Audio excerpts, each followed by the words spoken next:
Disebut sebagai negara agraris bukan berarti membangun pertanian di Indonesia menjadi pekerjaan yang mudah dan sederhana.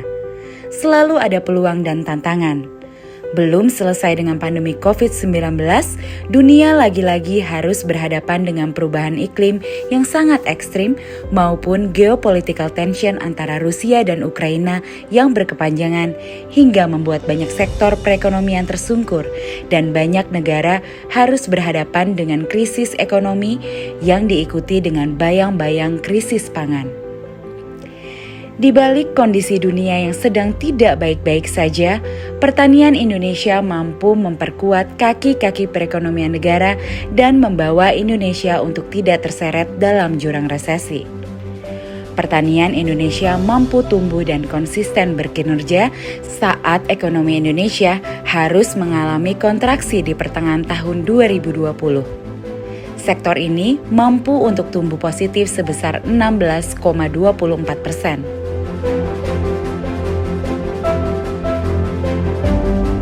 Dan di sepanjang tahun pandemi hingga saat ini, pertanian konsisten tumbuh positif dan menjadi penyelamat perekonomian negara. Bahkan kinerja pertanian mampu mengendalikan inflasi negara, dikala banyak negara-negara di dunia yang khawatir akan tergerus inflasi.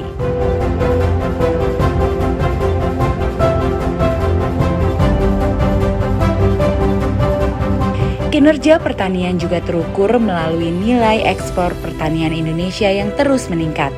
Di saat kegiatan ekspor-impor dunia terganggu akibat pandemi, tercatat ekspor pertanian tanah air tahun 2021 justru mampu mencapai 625,04 triliun rupiah atau meningkat 38,69% dibandingkan tahun 2020. Dari sisi produksi, pertanian juga mampu menunjukkan ketangguhannya. Pangan masyarakat terjaga dengan baik, angka-angka ketersediaan pangan strategis di tahun 2020 hingga saat ini terjaga dan sangat kondusif. Bahkan beras sebagai komoditi pangan utama di Indonesia juga terbukti mampu untuk terus dijaga dengan baik. Berdasarkan data yang dirilis BPS sejak tahun 2019 hingga saat ini, Indonesia mampu untuk tidak melakukan impor beras umum, yang berarti Indonesia mampu memenuhi kebutuhan beras nasional melalui produksi dalam negeri. Utamanya petani masih berproduksi beras dan sampai saat ini harganya belum naik, moga-moga tidak naik, karena stoknya selalu ada. Dan sudah 3 tahun kita tidak impor beras lagi. Biasanya kita impor 1,5 juta ton, 2 juta ton. Ini sudah tidak impor lagi. Ini Menteri Pertanian hadir di sini. Terima kasih Pak Menteri.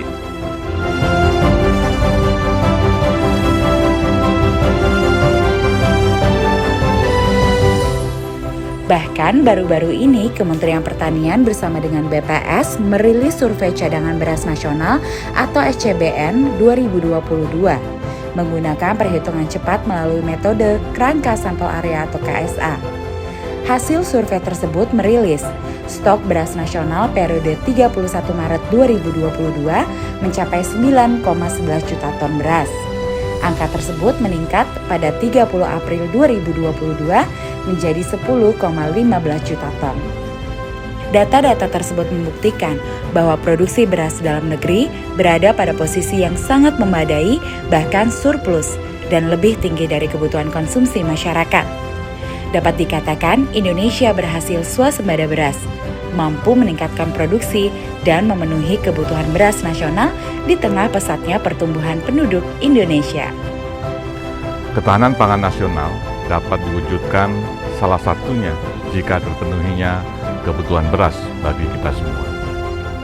Survei kerangka sampel area atau KSA dan survei ubinan padi yang dilaksanakan secara berkala merupakan wujud dukungan BPS terhadap perumusan kebijakan yang terkait dengan ketersediaan beras melalui penyediaan data produksi dan produktivitas padi yang berkualitas.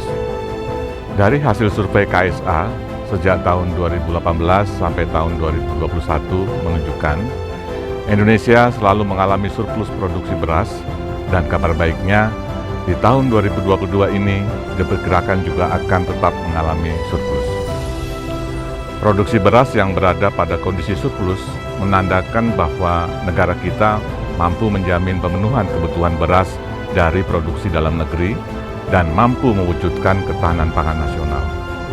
Mari bersama berkolaborasi dan bersinergi untuk kemajuan pertanian Indonesia.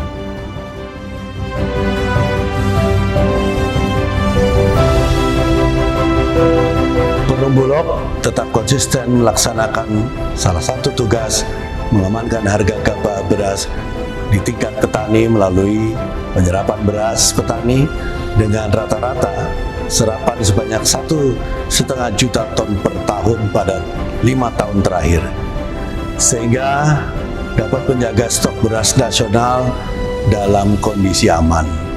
Di samping itu, dengan penyerapan beras petani tersebut, maka pemerintah tidak impor beras untuk kebutuhan cadangan beras pemerintah secara berturut-turut selama 4 tahun terakhir.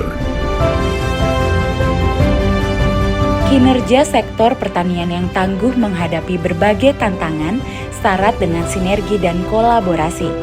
Petani sebagai aktor utama pembangunan pertanian membutuhkan integritas dan peran aktor-aktor pendukung yang dapat mendorong transformasi pertanian secara holistik hingga di titik ini. Bersama kita pulih lebih cepat, bangkit lebih kuat, bangun pertanian, hadapi tantangan ke depan. Hebat pertanian, hebat bangsa. Kokoh pertanian, kokoh bangsa.